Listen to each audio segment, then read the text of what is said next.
Assalamualaikum warahmatullahi wabarakatuh. Shalom, Om Swastiastu, Namo Buddhaya, dan salam kebajikan untuk kita semua dan seluruh para Tribuners dimanapun Anda berada. Senang sekali saya Anissa Husnuzan dapat menyapa Anda para Tribuners dalam sesi Bincang Kampus edisi Senin 20 Maret 2023. Dalam kurang lebih 1 jam ke depan, kita akan membahas hal-hal menarik seputar kehidupan kampus. Yang dimana hari ini kita akan berbicara tentang Universitas Islam Negeri Alauddin Makassar, BLU terbaik versi Kementerian Keuangan. Dan hari ini kita sudah kedatangan narasumber hebat kita, ada Bapak Profesor Dr. Haji Wahyudin Naro, yang akan kita sapa sebagai Prof. Naro. Selamat siang Bapak. Selamat siang. Assalamualaikum. Assalamualaikum para Tribuners. Iya. Ya, beliau ini merupakan Wakil Rektor 2 Universitas Islam Negeri Alauddin Makassar. Dan juga hari ini kita juga kedatangan tamu spesial kita, yakni Bapak Amiruddin Kuba, yang merupakan Kepala Badan Kemahasiswaan Subdit Kemahasiswaan Sarana dan Prasarana Pendis Kemenak Republik Indonesia. Assalamualaikum, selamat sore. Iya, waalaikumsalam warahmatullahi wabarakatuh, Bapak. Bagaimana kabarnya, Bapak? Alhamdulillah baik, sehat. Berkat doa restu kita semua dan terutama doa dari para Tribuners. Iya, luar biasa. Semoga kita juga selalu diberikan kesehatan dan juga kebahagiaan seperti beliau-beliau yang menjadi narasumber kita pada hari ini. Nah, untuk para Tribuners, perlu kita ketahui bersama bahwa Tata Kelola Keuangan UIN meraih penghargaan dalam kategori pengelolaan keuangan Badan Layanan Umum terbaik dari Kementerian Keuangan Republik Indonesia, yang dimana penghargaan ini diberikan langsung ya Pak di kantor Kementerian Keuangan RI. Iya. Oleh Ibu Menteri Keuangan. Oleh Ibu Menteri Keuangan sendiri dan diterima langsung oleh Bapak Rektor UIN Alauddin. Iya, luar Profesor biasa. Hamdan Johanis. Tepatnya di hari Kamis kemarin ya Pak, tanggal 2 Maret 2023. Nah, tentunya perlu kita ketahui bersama bahwa perguruan tinggi BLU secara sederhana adalah perguruan tinggi yang sudah memiliki sedikit fleksibilitas untuk mengelola organisasi, terutama pengelolaan anggaran dan keuangan. Nah, mungkin tanpa perlu berlama-lama lagi, kita mungkin bisa melangkah ke Prof. Naro. Mungkin para Tribuners juga ingin tahu dulu nih Pak, sejak kapan Universitas Islam Negeri Alauddin Makassar meraih gelar BLU atau mendapatkan BLU? Baik, terima kasih. Assalamualaikum warahmatullahi wabarakatuh. Selamat sore dan salam sejahtera untuk kita sekalian. Salam sejahtera untuk kita sekalian. Semoga senantiasa kita dalam lindungan Tuhan Yang Maha Kuasa. Kalau berbicara tentang BLU di UIN Alauddin ini adalah kita sejak tahun 2008, yaitu dengan keluarnya KMK 330 tahun 2008. Sejak itu UIN Alauddin salah satu satker perguruan tinggi di bawah naungan Kementerian Agama sebagai satker BLU. Setelah 2008, pada 2017 keluar kembali tata kelolaannya, yaitu tarif. Karena kalau kita bicara tentang Badan Layanan Umum, ada 2 hal penting di dalam situ, yaitu tentang tarif dan remunerasi. Nah, tarifnya ini peraturannya keluar tahun 2017, kemudian remunerasi juga tahun 2017. Jadi interval waktu dari 2008 ke 2017 itu UIN Alauddin melakukan penataan hingga saat sekarang ini penataan untuk di dalam bagaimana menata kelola sesuai dengan kehendak BLU itu sendiri, atau peraturan dan regulasi yang dikeluarkan oleh pemerintah, dalam hal ini Kementerian Keuangan. Ya, seperti yang sudah dijelaskan oleh Bapak tadi, adalah merupakan perjalanan yang cukup panjang ya Pak ya, sampai UIN Alauddin berhasil meraih prestasi ini. Lantas mungkin para Tribuners ingin mengetahui apa saja sih strategi atau mungkin perencanaan yang dipersiapkan sepanjang itu sampai hari ini sehingga UIN berhasil meraih penghargaan tersebut. Jadi hasilnya yang diperoleh UIN Alauddin saat sekarang ini ini adalah merupakan kontinuitas kerja para pemimpin-pemimpin sebelumnya. Mulai dari 2008 saya katakan tadi, 2017 sampai kami masuk di tahun 2019. Nah, sebagaimana Satker BLU awalnya itu kan kita PNBP, ya sumber anggarannya itu karena kita PNBP, kemudian setelah menjadi BLU maka sumber anggarannya ada dua. Kalau tadinya sebelum jadi BLU dia hanya bersumber dari PNBP dan kementerian atau biasa disebut dengan rupiah murni. Tetapi setelah menjadi BLU menjadi dua sumbernya, yaitu sumber dari BLU, Badan Layanan Umum, dan kemudian dari rupiah murni. Ya, BLU itu ada dua, yaitu sumber BLU ada dua. Yang pertama adalah BLU akademik dan yang kedua adalah BLU non akademik. Nah, kemudian untuk dari rupiah murni ya kita ya seperti yang hadir saat sekarang ini Bapak Amiruddin Qubah, karena kita masih mendapatkan juga dari BOPTN. BOPTN itu adalah dari rupiah murni, kemudian Sarpras dan sarana prasarana itu dari kementerian, itu masuk dalam rupiah murni. Nah, kalau BLU itu ada dua, BLU akademik dan non akademik. BLU akademik itu adalah yang dulu disebut dengan PMBP atau SPP. Nah, setelah beralih menjadi BLU dia menjadi UKT. Ya, UKT. Kemudian non akademik adalah seluruh potensi-potensi yang bisa mendatangkan pendapatan bagi BLU UIN Alauddin. Ya, non akademik itu. Yang non akademik bisa berupa layanan, bisa berupa KSO, bisa berupa kerjasama, bisa juga berupa jasa, ya, bisa jasa. Dia bisa jasa layanan, kemudian dia bisa jasa jasa hunian, ya, bisa jasa sewa, kan itu semua yang dimiliki. Pada prinsipnya adalah seluruh aset-aset yang dimiliki UIN yang memiliki potensi untuk bisa mendapatkan pendapatan itu bisa diberdayakan oleh UIN Alauddin sesuai dengan kewenangan-kewenangan yang diberikan oleh BLU itu sendiri. Kita tahu bahwa di dalam mengelola keuangan BLU itu ada 3 prinsip: fleksibilitas, efektivitas, dan efisiensi. Nah, di situ. Oke. Dan juga tadi Bapak kan sudah sempat menyampaikan ya kalau ada 2 yang dapat menjadi sumber pendapatan dari BLU sendiri ya, ada akademik dan non akademik. Dan tadi juga sudah dijelaskan kalau dari non akademik itu adalah bagaimana supaya seluruh aset-aset yang berasal dari aset-aset yang dimiliki oleh UIN itu dapat memberikan juga tambahan pemasukan gitu.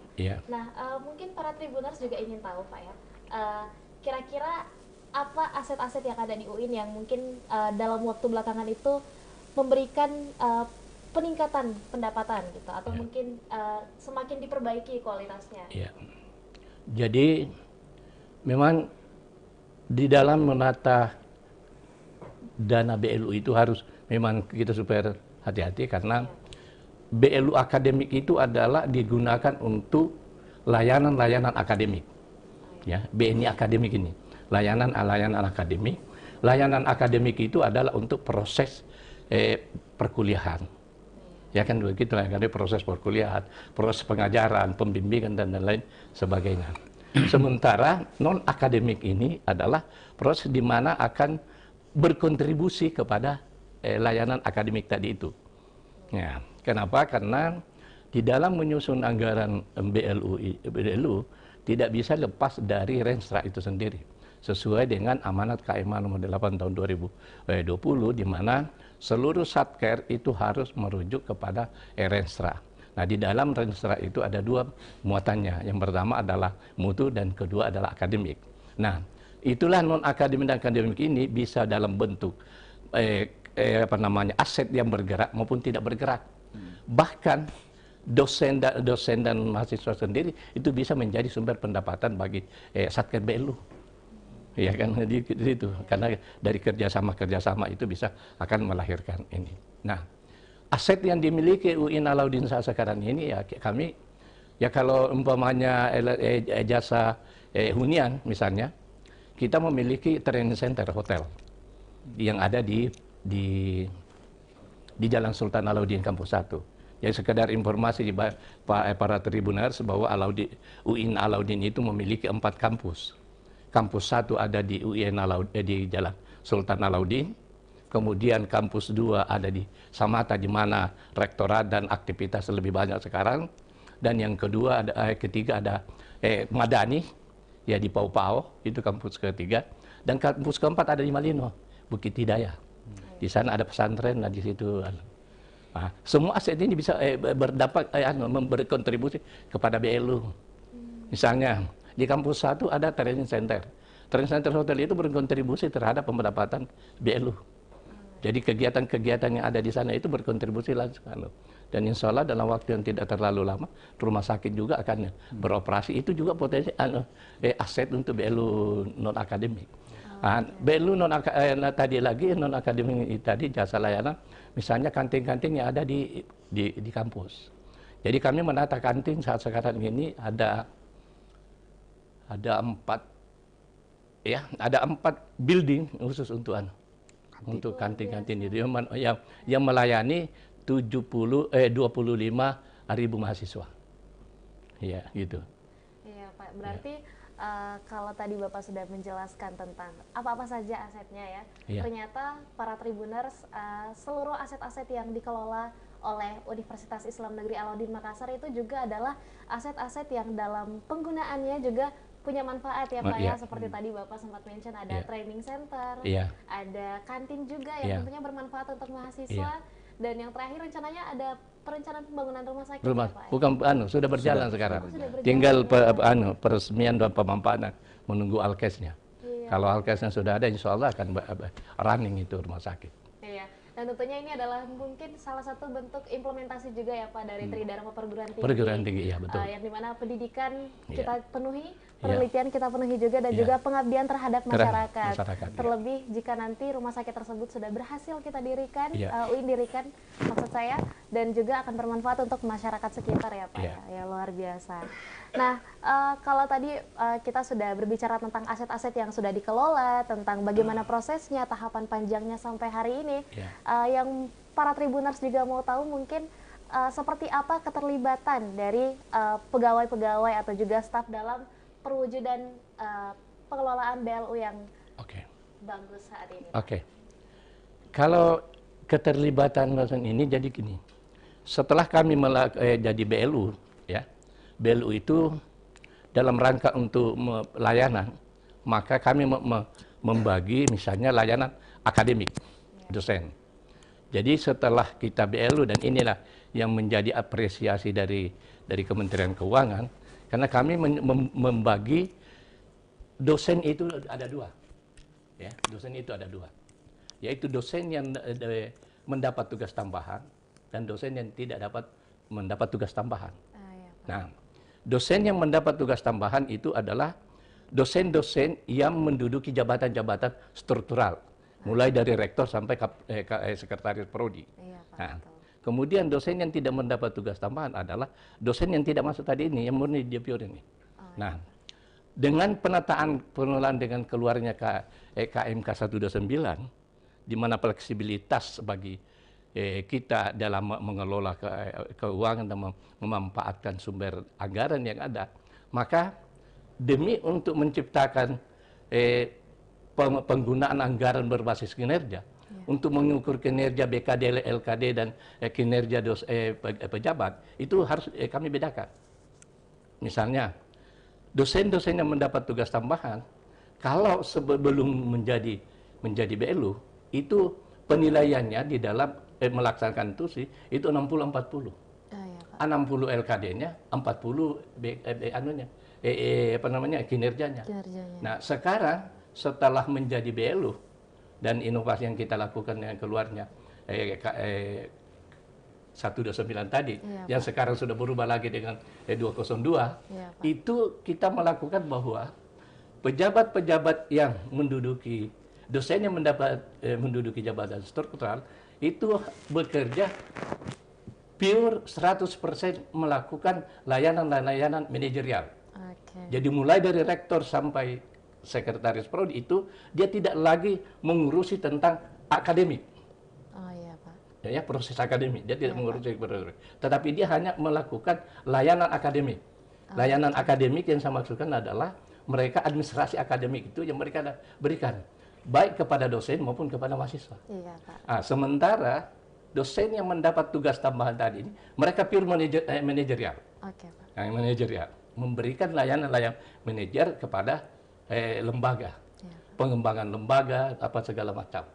Nah, itu dihitung pendapatannya, penilaian indeks kinerjanya itu dengan 100%. Nah, kebutuhan pertanyaan bagaimana ini karena dia dosen, dia butuh BKD. Mereka hanya bekerja berdasarkan sesuai dengan kebutuhan BKD-nya, berarti 3 SKS itu maksimal. Iya Pak. Nah, kalau dia mengajar lebih dari SKS, membimbing atau dia ikut menguji, itu tidak akan dibayarkan oleh sistem yang kami buat sekarang ini. Oh iya Pak. Karena ada aplikasi yang kita buat. Ya, begitu. Untuk mengukur indikator kinerja utama, maka kita punya aplikasi tersendiri. Iya. Nah, sekarang aplikasi ini hanya memang UI-nya memiliki di bawah naungan Kementerian Agama itu. Di mana kita bisa langsung menghitung mulai dari presensinya, kemudian sampai kinerjanya, kita bisa menghitung sekarang ini. Itulah sehingga kita bisa bayarkan ikunya. Sementara dosen memang pure melakukan layanan akademik. Mengajar, membimbing, meneliti, ya, menyebarkan gagasan, itu tugasnya tugasnya dosen. Iya. Jadi dengan men-separating ini, memisahkan ini, maka pendapatan bagi dosen dan dosen yang bukan dosen itu sama, ada perimbangan. Iya Pak. Ya. Karena yang satunya pure kepada manajerial, yang satu ini, dan mereka bisa silakan Anda bekerja untuk ini. Nah, dalam rangka menata ini kami membebaskan dosen-dosen dan pejabat itu untuk berurusan dengan administrasi. Karena yang menjadi momok selama ini bagi dosen itu adalah mengurusi administrasi. Iya Pak. Misalnya administrasi perkuliahan atau kami administrasi kepegawaian. Dia biasanya dulu dosen mengurus di saat akhir perkuliahan, dia mengurus absensi. Ya kan begitu, Pak, merangkum dia punya ini. Sekarang tidak lagi. Dengan aplikasi ini yang kami gunakan sekarang ini. Karena mulai dari awal dosen yang mengajar itu setelah menerima SK dari jurusan atau dari fakultas, maka pada saat yang sama juga itu seluruh beban dosen yang ada di SK itu diinput oleh prodi. Iya. Jadi sebelumnya kami membentuk operator, di mana operator ini ada di setiap prodi dan seluruh operator itu bekerja untuk inputin data. Iya betul. 2 data dia input, data kemahasiswaan dan data dosen, proses perkuliahan. Jadi layanan perkuliahan dan proses perkuliahan. Mulai dari presensinya, absensinya, apa segala macam. Itu oleh kita, oleh operator. Jadi dosen tidak perlu mengurusi lagi ini. Absensinya kami, perkuliahannya, kami di Alaudin sekarang, di Alaudin ada namanya lentera. Jadi kuliahnya dengan menggunakan lentera itu. Jadi kita tahu jam berapa dosen masuk, jam berapa dia keluar, cepat masuk, terlambat masuk, cepat keluar, ada semua di situ. Iya. Jadi tidak perlu kami hanya menarik data dari situ. Nah, di situlah nanti kami menghitung. Oke Pak. Jadi itu. Nah, kemudian inovasi yang kami lakukan paling terakhir ini sehingga ada penghargaan itu adalah pembayaran BKD LKD yang selama ini dilakukan 6 bulanan, yaitu setelah selesai semesteran. Ya kan gitu. Iya, Pak, Semua betul. perguruan tinggi kan, nanti setelah selesai semua perkuliahan, baru dosennya mengumpulkan Absensi, absen kuliah betul. saja, perkuliahan, uasnya apa, ini baru keluar pembayaran. Nah, sekarang tidak. Karena dengan inovasi yang kita lakukan, yang tadinya dibayar 6 bulan, itu menjadi bulanan. Jadi sekarang tidak ada lagi bayar 6 bulanan. Jadi mulai awal perkuliahan itu dosen sudah bisa memperoleh hasil jerih payahnya. Oh iya. Ini juga implementasi bahwa jangan nanti setelah keringatnya orang kering baru dibayar anunya. Iya, betul, Pak. Pekerjaan kan itu. Iya, Pak, betul. Nah, sampai ini. Nah, kenapa kami lakukan ini? Karena di dalam menyusun itu kami menggunakan dengan kinerja namanya. Di kinerja itu di dalamnya sudah terprogram antara RKD dengan LKD-nya. Rencana kerja dosen dan lembar kerja dosen itu sudah ada di situ semua. Nah, kenapa ini kita lakukan? Karena memastikan bahwa office itu di setiap fakultas itu bisa sudah berjalan, terisi. Pak, Sehingga nanti pada saat kita bicara mutu, misalnya akreditasi, tidak susah lagi, karena sudah ada di situ. Nah, yang selama ini kan juga menjadikan borak apa segala macam, itu kalau mau akreditasi institusi kan sangat susah. Nah, itu tidak. Itu yang pertama. Yang kedua adalah, kalau tadinya PNBP, jadi ini tadi PNBP 6 bulanan, PNBP itu tunjangan kinerja itu dibayar 3 bulanan, ya kan gitu. Ya, nah, sekarang ini kita tidak ada lagi 3 bulanan, sekarang juga bulan per bulan. Dan yang sangat menarik adalah karena UIN Alauddin diberikan kewenangan untuk, karena fleksibilitas tadi itu, kewenangan untuk membayar 150% kinerja baik dosen maupun pejabat struktural atau pegawai. Nah, jadi pegawai-pegawai tenaga harian yang kami sebutkan dengan BLU itu, mereka mendapat itu dengan sistem kami, pembayaran lewat remunerasi. Nah, remunerasi ini ada pembayaran P1, P2, ada P3. Nah, semua pegawai mendapat itu. Gitu. Nah, sehingga ada istilahnya, guyonannya teman-teman di dalam, bahwa di Alauddin itu tidak ada lagi istilah tanggal tua.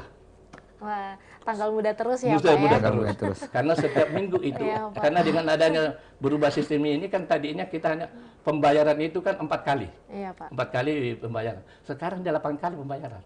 Luar biasa. Karena yang dibayar tadinya 6 bulanan menjadi bulanan, 3 bulanan menjadi bulanan, kemudian ada P1, ada P2, dibayar bulanan semua. Ya kan gitu, ya sertifikasi dosen, kemudian sertifikat tunjangan guru besar itu dibayar juga. Luar biasa ya, jadi Pak. Jadi itu sudah jadi mulai dari minggu pertama keluar gaji dengan bersama dengan lauk pauk, minggu kedua keluar sertifikasi dosen dan tunjangan guru besar, kemudian minggu ketiga itu masuk P1, yaitu kinerja para pegawai dan dosen. Begitu juga pada P2-nya adalah hasil kinerja ini. Nah, di minggu ketiga ada P3. Ya kan gitu. Nah, keempat adalah ada pembayaran namanya IKU, tadi itu IKU dengan LKD BKD. Jadi di minggu keempat itu jadi nyambung itu ke itu. Ya, dan tentunya perubahan metode ini juga meningkatkan, dapat secara langsung atau tidak langsung meningkatkan kualitas dari tenaga pendidik itu sendiri ya Pak ya. Pastinya itu insya Allah akan sangat berpengaruh. Yang dimana tadi sudah dijelaskan bahwa ada beberapa perubahan-perubahan yang dilakukan demi meraih tiga tujuan tadi. Yang pertama itu meraih fleksibilitas, efektivitas, dan juga efisiensi tata pengelolaan keuangan ya Pak ya. Nah, kita mungkin bisa tahan dulu sebentar dan kita beranjak ke narasumber kita berikutnya, yakni ada Bapak Amiruddin Kuba. Selamat siang Bapak. Selamat sore. Selamat sore ya Pak ya. Semangatnya harus tetap siang Pak. Siang, oke. Iya, semangatnya harus tetap siang ya Pak. Jadi tadi kita sudah mendengarkan bersama seperti apa mungkin perjuangan dari perubahan-perubahan dari tata pengelolaan keuangan dari UIN Alauddin sendiri. Dari Bapak Amir Kuba mungkin mau menyampaikan seperti apa sih juga mungkin Universitas PTKIN yang lain, apa yang harus mereka lakukan untuk juga dapat memberikan pelayanan maksimal atau mungkin performa maksimal dalam pengelolaan keuangan BLU-nya. Baik, terima kasih kesempatannya dan juga para Tribuners yang saya hormati.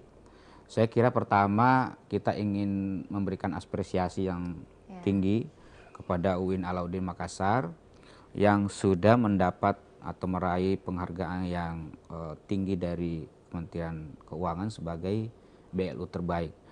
Dan tentu ini menjadi contoh, bisa menjadi pionir bagi PTKIN-PTKIN yang lain di Indonesia, karena kita punya PTKIN itu ada 58 di Indonesia, UIN ada 29, kemudian IAIN ada 29, dan sisanya STAIN. Dan kita berharap bahwa PTKIN-PTKIN ini yang sudah menjadi BLU bisa atau mampu melakukan hal yang sama dengan apa yang dilakukan oleh UIN. Karena memang kalau BLU itu tadi sudah dikatakan bahwa di situ dibutuhkan kemandirian. Jadi ada kreativitas yang tinggi di situ, bagaimana supaya, dan kecerdasan yang tinggi di situ, bagaimana mengelola secara mandiri keuangan yang ada di PTKIN itu sendiri. Sehingga apa yang disampaikan tadi atau dilakukan oleh UIN misalnya, yang menunjukkan satu prestasi yang luar biasa itu, ya seperti tadi yang pembayaran gaji, tukin, remunerasi dan sebagainya, yang tadinya 6 bulan menjadi 1 bulan. Ini suatu terobosan yang sangat luar biasa, dan ini menjadi penyemangat bagi teman-teman yang ada di UIN, mulai dari dosen, staf, dan yang lain-lain untuk bisa bekerja lebih maksimal lagi karena diberikan penghargaan sesuai dengan kinerja yang dilakukan. Nah, seringkali kita misalnya melakukan tugas-tugas yang maksimal, tetapi dari sisi yang lain kesejahteraan itu tidak mendukung atau tidak menyokong dengan tugas-tugas yang kita lakukan, sehingga ada kecenderungan teman-teman yang melakukan tugas-tugas itu menjadi malas pada akhirnya karena tidak ditunjang dengan keseimbangan kesejahteraan. Nah, contoh yang dilakukan oleh UIN Alauddin sekali lagi ini adalah contoh yang sangat bagus, dan ini bisa menjadi pionir atau menjadi barometer bagi PTKIN yang lain yang juga menjadi BLU maupun yang akan menjadi BLU nanti. Karena PTKIN kita tidak semua sekarang menjadi BLU, masih ada yang belum dan menuju BLU, bahkan ada PTKIN kita yang menjadi PTMBH yang di atasnya lagi seperti Triple IU di Depok itu, dan ada beberapa UIN juga yang ingin melakukan hal yang sama. Jadi menurut kami ini adalah sebuah prestasi yang bagus dan bisa menjadi contoh bagi pengelola BLU di PTKI yang lain. Iya Pak.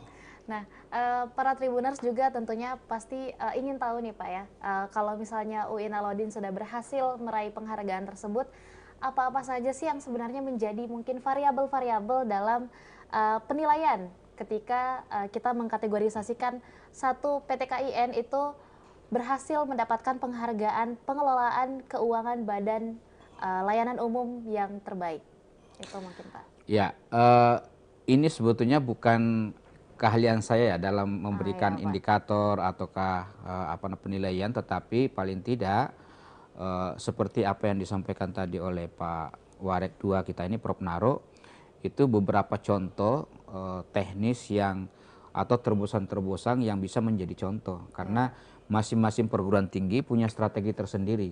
Nah, seperti tadi juga misalnya ada fleksibilitas di situ dalam membuat jasa layanan dan membuat sumber-sumber yang lain untuk bisa menghidupi PTKIN itu sendiri, itu juga tergantung dari kecerdasan, kemudian kreativitas orang-orang yang ada di PTKIN itu sendiri untuk melahirkan sebuah proyek yang bisa menghasilkan bagi para tenaga-tenaga yang ada di situ. Nah, kalau kita melihat juga misalnya di luar negeri, seperti di situ kan ada kantin, ada ada restoran, kemudian ada rumah sakit, kemudian ada hotel dan sebagainya. Ini sudah menjadi variabel juga di dalam mengelola BLU ini. Dan tidak hanya UIN sebetulnya, kita sudah punya ada UIN Makassar menurut saya, kita sudah punya beberapa UIN yang juga melakukan hal yang sama. Misalnya di UIN Jakarta juga ada rusunawa hotelnya. Kemudian di tempat lain juga ada, di Lampung juga ada hotelnya. Jadi ini semua upaya bagaimana Bapak Ibu atau pengelola BLU di masing-masing PTKIN itu mencari solusi, mencari kreativitas untuk bisa menghasilkan uang yang bisa dimanfaatkan bersama. Kira-kira begitu. Berarti tentunya diperlukan juga kontribusi baik itu dari ide sampai perencanaan yang matang ya Pak ya dari. Ya, jadi kayak Prof. Naro ini tidak mungkin UIN Alauddin misalnya bisa mendapatkan penghargaan kalau orang-orang yang ada di UIN jadi struktural dari UI misalnya dikomandoi oleh Pak Rektor, kemudian lewat tangan dingin Prof. Naro ini, tidak mungkin UI bisa mendapatkan prestasi seperti itu atau penghargaan. Jadi ada upaya atau ada ide, kemudian dilaksanakan ide-ide yang muncul itu dan bisa menjadi distingsi daripada dengan PTKM-PTKM yang lain. Nah, kalau kita lihat di luar negeri, kalau teman-teman Tribuners bisa ke luar negeri juga jalan-jalan, kita tahu kalau masuk di perguruan tinggi itu kantinnya itu sudah sama dengan kantin yang ada di mall, sehingga ada ketertarikan. Jadi di sini juga dibutuhkan, tadi saya bilang ada kreativitas supaya bisa ada distingsi. Jadi misalnya kalau membuat kantin, membuat ini harus ada perbedaan yang ini, jadi orang bisa tertarik di situ. Sehingga ketika orang tertarik, maka kantin itu bisa laku, dan kemudian ini menjadi perputaran pendapatan BLU yang ada di kampus masing-masing. Nah, apa yang dilakukan atau dicontohkan UIN Alauddin lewat tangan Pak Rektor, Pak Warek, dan tim, itu bisa menjadi barometer bagi kita semua, PTKIN khususnya yang mau menjadi BLU juga atau yang sudah menjadi BLU. Iya, betul sekali Pak. Nah, kalau kita berbicara tentang pengelolaan keuangan BLU, ternyata tadi sudah dijelaskan kalau ada banyak ya. Salah satunya mungkin ada pengelolaan keuangan beasiswa KIP ya Pak ya. Iya. Boleh mungkin Bapak Pak Amir Kuba menjelaskan sedikit tentang seperti apa pengelolaan keuangan beasiswa KIP yang harus dilaksanakan dalam PTKIN yang ada di Indonesia.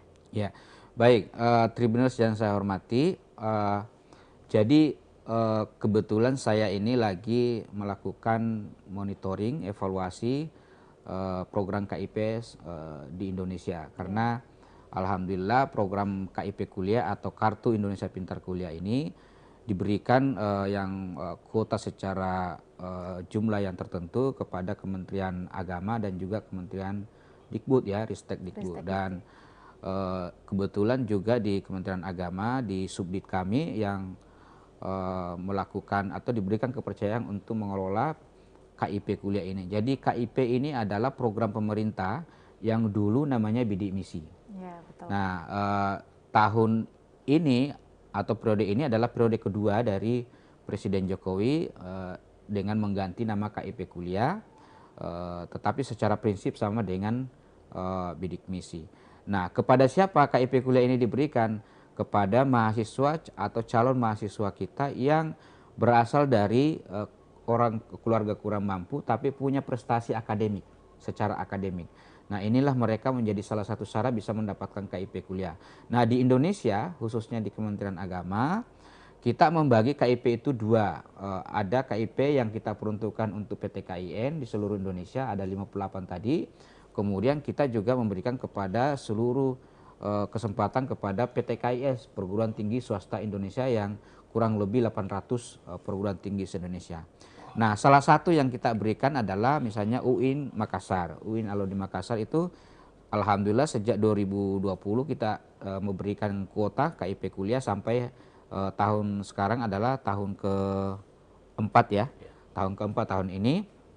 Alhamdulillah tahun lalu 500, tahun ini kita naikkan menjadi 750 ya, sama dengan yang lain. Nah, ini juga kemarin saya bincang-bincang dengan Pak Prof. Naro ini, saya juga nanya-nanya ini, kenapa kok bisa UIN mendapatkan BLU terbaik. Ternyata salah satu item yang menjadi penilaian adalah soal pengelolaan KIP Kuliah. Karena memang KIP Kuliah ini adalah program prioritas nasional dan dituntut untuk dikelola juga secara profesional karena ini adalah dibuat bagi orang-orang atau adik-adik yang berasal dari keluarga tidak mampu tadi itu. Makanya dalam pengelolaan KIP Kuliah itu juga kita harapkan supaya di situ ada transparansi, kemudian memberikan transfer dananya, atau karena di situ ada dua dana. Ada namanya living cost-nya, kemudian ada tuition fee-nya. Living cost-nya ini adalah biaya hidup adik-adik, kemudian tuition fee-nya itu adalah SPP atau UKT. Nah, diharapkan semua pengelola KIP Kuliah juga yang ada di PTKN kita maupun di swasta bisa memberikan dengan tepat waktu juga. Jadi karena ada, kalau ukuran ukuran aturan keuangan kemarin seperti disampaikan oleh dari BPK bahwa uang itu ketika masuk di rekening adik-adik mahasiswa kita penerima itu, maka tidak boleh lebih dari 30 hari mengendap di rekening itu. Karena kalau lebih dari 30 hari mengendap, maka itu dianggap tidak terpakai, yang harus dikembalikan ke negara. Nah, UIN Alauddin Makassar ini adalah mampu mentransfer atau memberikan realisasi KIP kuliah itu kepada adik-adik dengan tepat waktu. Dan adik-adik juga bisa memanfaatkan dengan tepat waktu anggaran ataukah dana yang diberikan berasal dari KIP kuliah ini. Nah, ini sangat membantu bagi adik-adik karena memang mayoritas adik-adik kita khususnya di daerah itu tidak dapat mengakses pendidikan karena kekurangan biaya. Nah, kehadiran KIP kuliah ini yang kami kelola di Kementerian Agama itu paling tidak mampu memberikan akses kepada adik-adik untuk mengenyam pendidikan di perguruan tinggi PTKN maupun swasta. Saya kira gitu ya. Berarti ada juga beberapa mungkin kontribusi dari kampus yang memberikan bentuk-bentuk pengawasan ataupun pelaksanaan yang tepat sehingga pemberian beasiswa KIP ini juga bisa tepat sasaran dan tepat guna ya Pak ya, khususnya bagi mahasiswa yang mungkin kurang mampu seperti yang tadi sudah dijelaskan kalau ada dua jenis tunjangan ya Pak ya. Tunjangan pertama tunjangan living cost, tunjangan kehidupan dan juga tunjangan pendidikan, dan tentunya harapan kita semua itu adalah semoga bantuan yang diberikan ini dapat menjadi sesuatu yang mungkin bermanfaat bagi mahasiswa yang membutuhkan ya Pak ya. Ya, jadi dalam juknis kita, juknis KIP kuliah itu memang ada evaluasi dan monitoring. Juga ada pembinaan. Nah, ini yang juga UIN lakukan. Jadi setiap periodik itu UIN Alauddin Makassar juga melakukan pembinaan kepada adik-adik sehingga uang yang mereka dapatkan itu tidak disalahgunakan. Jadi betul-betul dimanfaatkan untuk membantu kelancaran perkuliahan mereka. Nah, inilah fungsi-fungsi yang dijalankan oleh misalnya di UIN Alauddin Makassar sehingga adik-adik penerima KIP kuliah kita itu mengerti bahwa uang yang mereka terima itu harus dimanfaatkan untuk menunjang perkuliahan mereka sehingga nantinya sebagaimana yang kita harapkan oleh mereka adalah dia bisa menyelesaikan perkuliahannya dengan tepat waktu. Jadi tepat sasaran, tepat proses dan tepat waktu itu mereka bisa lakukan kalau dari awal sudah dibina oleh pengelola KIP itu sendiri di kampus masing-masing. Begitu. Luar biasa ya Pak ya.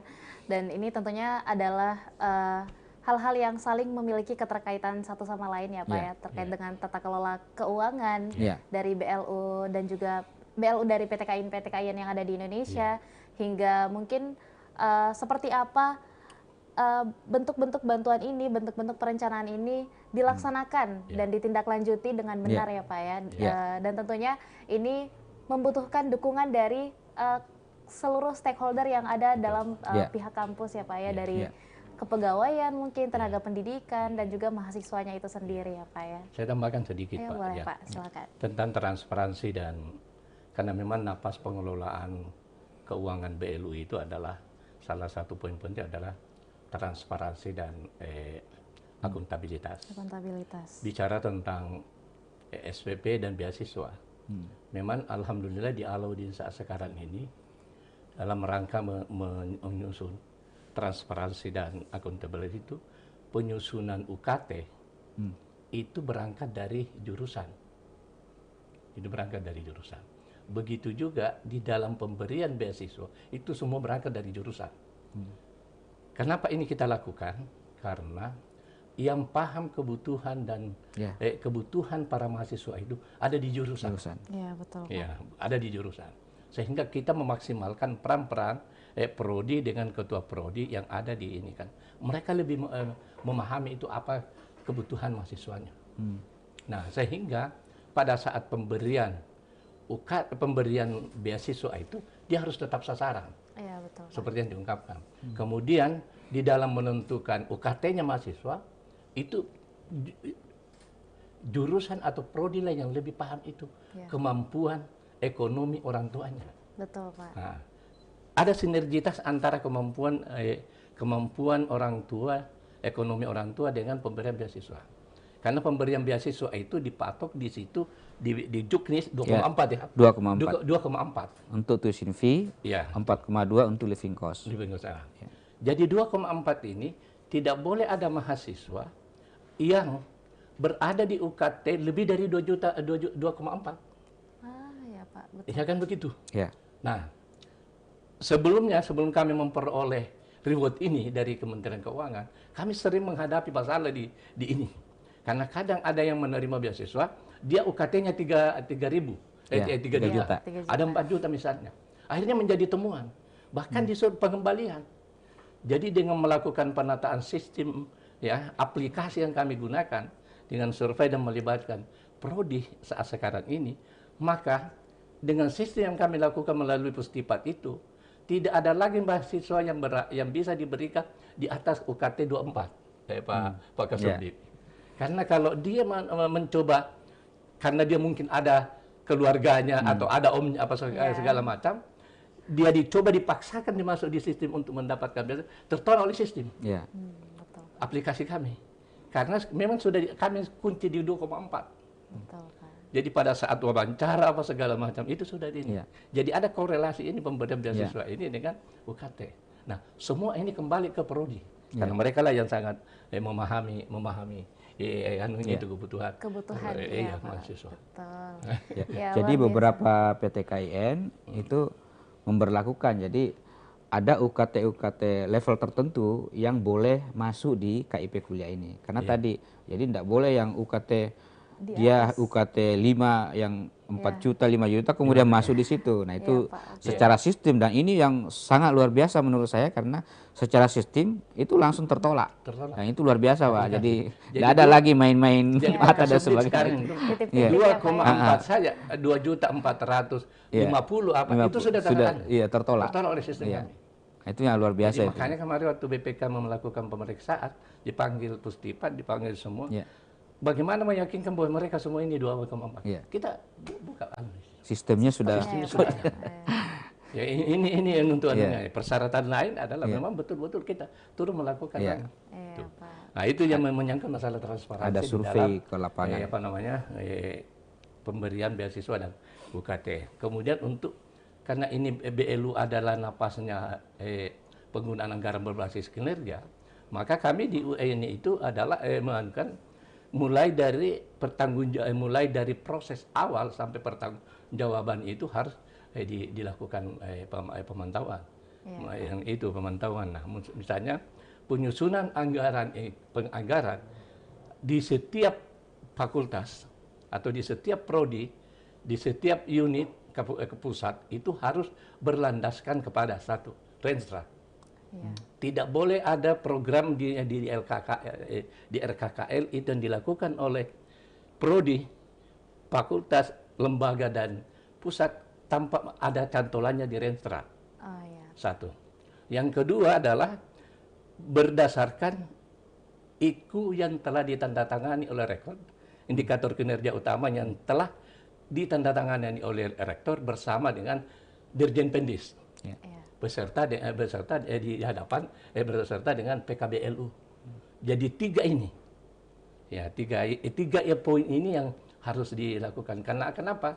Kalau ini kita lakukan maka capaian peningkatan mutu baik personal maupun kelembagaan itu akan tercapai.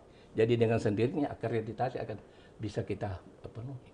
Nah, itulah sehingga juga kami di dalam menata tata kelola keuangan kami itu selalu mengatakan penganggaran itu berbasis prodi dan berbasis kinerja. Prodi karena gini, kenapa kinerja?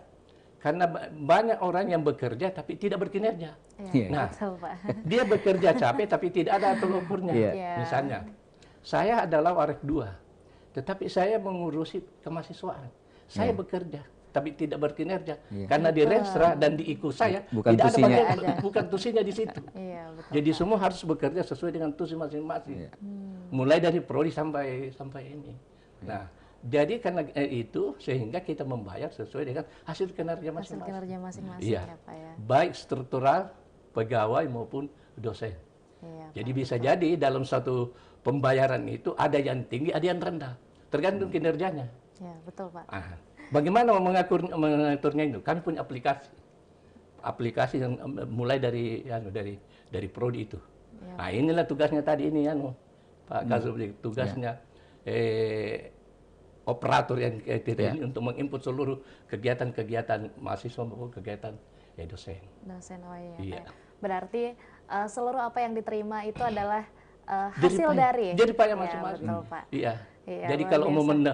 mendapat kesejahteraan yang tinggi, silahkan berkinerja. Berkinerja ya, Pak, ya. Berkinerja. Jadi Luar bukan biasa. bekerja. Bekerja. Iya, Kinerja. karena dia berkinerja. Iya, Iya. Pak, betul.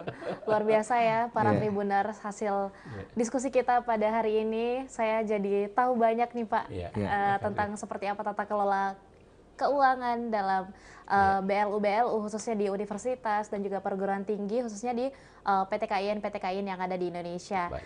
Nah, mungkin ada sedikit penutup untuk para Tribuners Oh iya. Pak Kasubdi. dari Bapak. Iya. Baik para Tribuners yang saya hormati dimanapun berada, khususnya yang ada di ini se-Indonesia ini apa Indonesia Timur ini? Se-Indonesia ya. Se-Indonesia boleh, Atau Pak. sedunia, mungkin ada di New York ya nonton ya kali ya. Betul, Pak. Nah, saya ingin menggarisbawahi soal KIP. Jadi tahun ini insya Allah kita akan menerima lagi dan kuota kita tahun ini alhamdulillah tahun lalu dari 17.615 menjadi 32.800 tahun ini. Iya, Pak. Dan dari 32.800 itu kita berikan ke PT KIN itu sebanyak 22.800 dan untuk swasta itu 10.000. Nah, saya mohon kepada Bapak Ibu, adik-adik yang berminat untuk menerima KIP kuliah atau kuliah dengan biaya KIP kuliah, silahkan mendaftar di masing-masing PT KIN dimanapun berada di Indonesia. Kita punya 58 PT KIN dan kita punya lebih sekitar 800 PT KIS. Silahkan mendaftar di sana. Syaratnya gampang. Pertama adalah dulu pernah punya kartu KIP sebelumnya atau punya kartu KJB kalau orang Jakarta atau punya kartu KHS yang dari Kementerian Sosial. Itu pertama. Yang kedua adalah ada surat keterangan kurang mampu dari pemerintah setempat, yaitu maksimal 700.000 per bulan pendapatan satu per orang atau 4 juta per satu keluarga dalam 1 bulan. Nah, yang ketiga adalah juga bisa untuk adik-adik yang difabel. Jadi yang cacat cacat dialami oleh adik-adik, kemudian bisa menjadi syarat untuk menerima KIP kuliah. Kemarin waktu pandemi kita juga mensyaratkan boleh kepada adik-adik yang orang tuanya meninggal karena COVID. Itu juga tanpa harus punya kartu, itu kita berikan untuk memenuhi syarat. Nah, yang kedua boleh buat adik-adik yang keluarganya atau orang tuanya bangkrut usahanya karena COVID. Jadi syarat-syarat inilah yang bisa dipenuhi dan saya kira sangat gampang. Tinggal adik-adik nanti menunggu waktu kapan pendaftaran untuk periode semester baru nanti ini, semester ganjil di masing-masing perguruan tinggi. Karena beasiswa ini kita berharap supaya bisa menjangkau atau mengakses adik-adik yang tinggal di desa manapun atau di kampung manapun di Indonesia ini. Saya kira itu pesan saya, semoga program beasiswa pemerintah seperti KIP kuliah ini bisa dimanfaatkan dan bermanfaat dengan baik buat adik-adik yang ingin menggapai cita-cita yang lebih tinggi di bidang akademik. Sekian dari saya. Assalamualaikum warahmatullahi wabarakatuh. Waalaikumsalam warahmatullahi wabarakatuh. Terima kasih Bapak Iya, Mirkuba. sama-sama. Selanjutnya mungkin dari Bapak Prof. Naro. Baik, terima kasih. Ya, saya lanjut sedikit tadi tentang transparansi dan akuntabelitas. Di dalam melaksanakan kegiatan dan penggunaan anggaran, apakah kesesuaian itu kami dilakukan pengawasan secara internal, itu ada namanya Satuan Pengawas Internal SPI. Ya, SPI. Nah, SPI itu yang melakukan pengawasan. Jadi dari pencairan anggaran kegiatan itu mereka mengawasi. Ya, apakah ada kesesuaian antara RAB awal dengan pelaksanaan itu diawasi oleh SPI. Selain SPI, di setiap bulan November, Oktober itu kami mengundang inspektorat pihak eksternal untuk melakukan audit. Ya, jadi sejak 2020 Pak Kasubdi itu kami di Alaudin itu mengundang inspektorat untuk melakukan audit terhadap UIN Alaudin. Nah, itu. Kemudian selain eksternal di Irjen, kami juga mengundang akuntan publik. kami melakukan itu ke publik untuk melakukan mengaudit penggunaan keuangan dan proses pelaksanaan kegiatan penggunaan anggaran. Nah, di akhir Januari Februari itu kan BPK masuk. Jadi kami jauh sebelumnya itu sudah ada ya, jadi penataan. Ya. Ini langkah-langkah kita lakukan demi untuk transparansi dan akuntabilitas tadi itu. Nah, yang kedua dalam pengelolaan keuangan BLU itu adalah ada efisiensi dan efektivitas. Efisiensi ini kenapa perlu saya tambahkan sedikit karena di dalam melaksanakan kegiatan itu kami berpedoman kepada SBN, ya kan. Tetapi selain SBM ini, kami melahirkan SBK. Karena itu sebagai BLU itulah fleksibilitas tadi itu. Iya, fleksibilitas tadi itu.